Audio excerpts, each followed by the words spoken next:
Hello Gapper, Scott here, and this is the Gap Wrap for Friday, January 8th. I've got a lot to cover here. I'm going to cover Friday's winning gap fade. I'm also going to talk about a pattern that is set up that's pretty unique going into Monday you may want to pay attention to. And last but not least, I want to show you a huge enhancement we've made to the trading plan coaching program that Coach Mike runs. It's called the Wizard. We have added an awesome new tool and pretty excited about it, so I'll want to show you where you can learn more about that. So on Friday morning we had gaps down in all of the indices. I did trade it, so I'm going to focus, and I generally primarily trade the ES, the futures, so I'm going to focus on those today with the ETF set up very similarly. And we had gaps down in the UCO zone. That means Thursday was an up day, open to close, and we were gapping down below Thursday's close. So we opened, I think it was 1134.50 precisely, about a 3-point gap down in the UCO zone based upon market conditions historically. This setup has been a 72% winner and a profit factor of about 1.3. Very good numbers.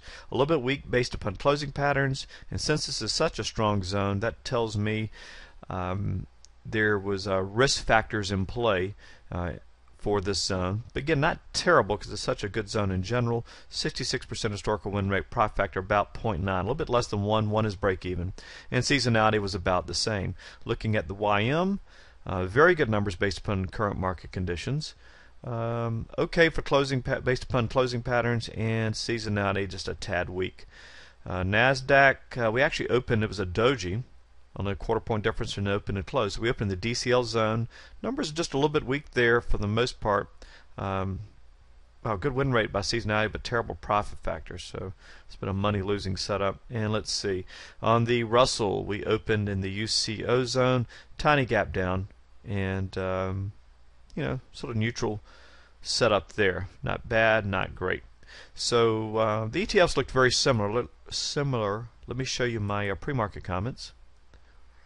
And let's see, any of the risk factors. Yeah, we did have a pattern risk factor in play as an outside day.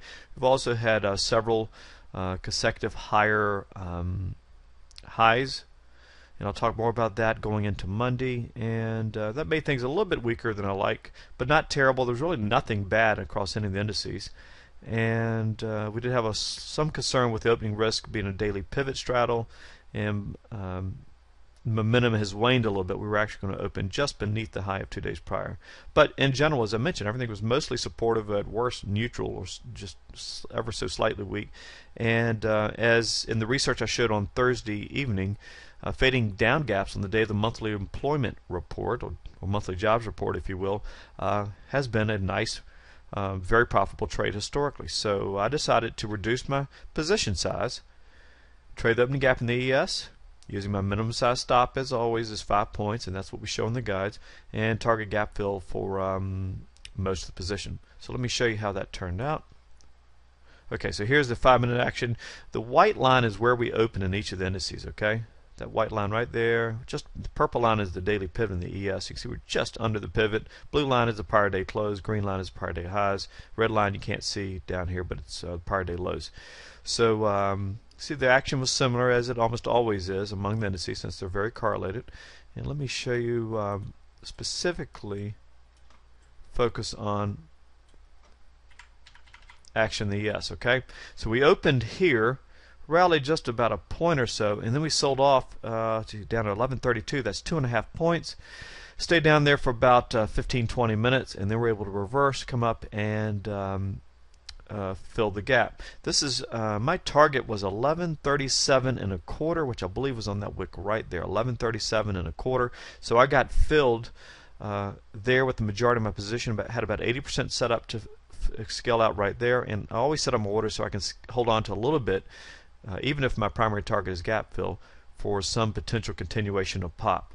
As it turned out, we stalled up here, and I ended up closing out the last 20% for at 1136.50. So it cost me 3/4 of a point, but it was worth it for potential continuation there. And I ended up averaging about 2.5 points, or about $125 per contract in profits on this nice easy winner. So a nice trade, and satisfied with all my decisions. So let's look at the daily charts going into Monday. Look at this really bullish candle here, bullish candle, bullish candle. NASDAQ did a nice reversal. We talked about that being the key to success for Friday's gap play, was if the NASDAQ was going to be able to hold its lows and rally. And it did, and it provided momentum to the upside. So going into Monday, I see a couple things. One, if we gap down, it's a small gap and we're still above the high of 2 days prior, that is going to be a positive. Which probably would happen in the NASDAQ.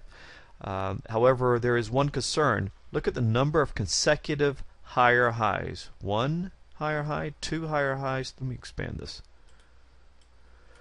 That's exactly what I'm talking about here. I'm talking about the higher daily highs, okay? 1 higher high, 2, 3, 4, 5, 6. Lo and behold, 6 consecutive days that have put in a higher high.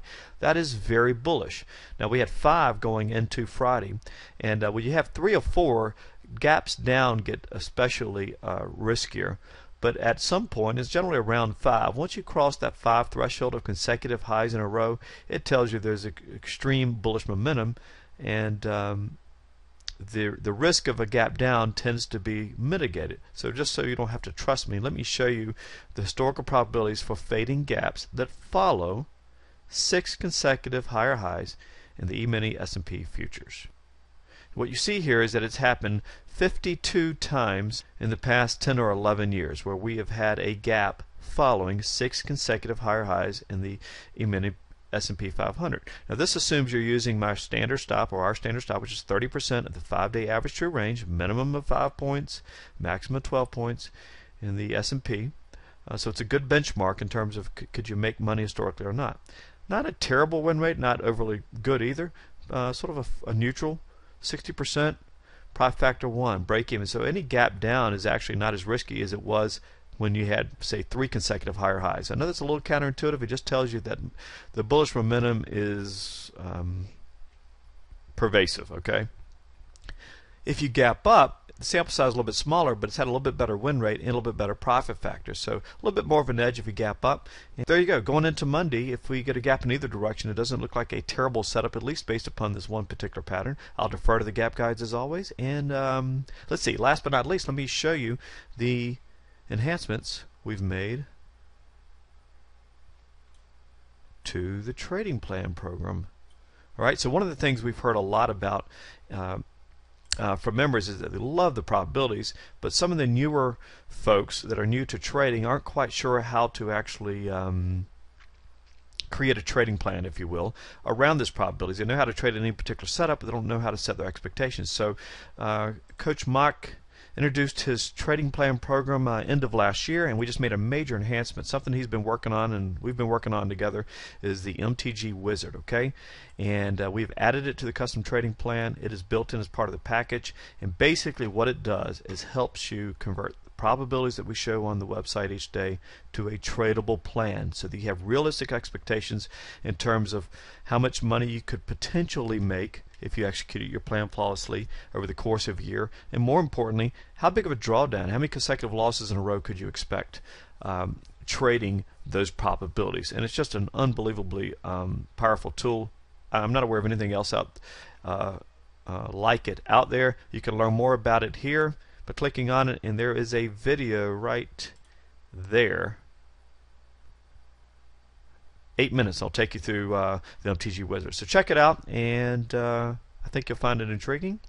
And if nothing else, you ought to be asking yourself some of the questions that the Wizard could help you answer. Take care. Have a great weekend, and we'll see you on Monday.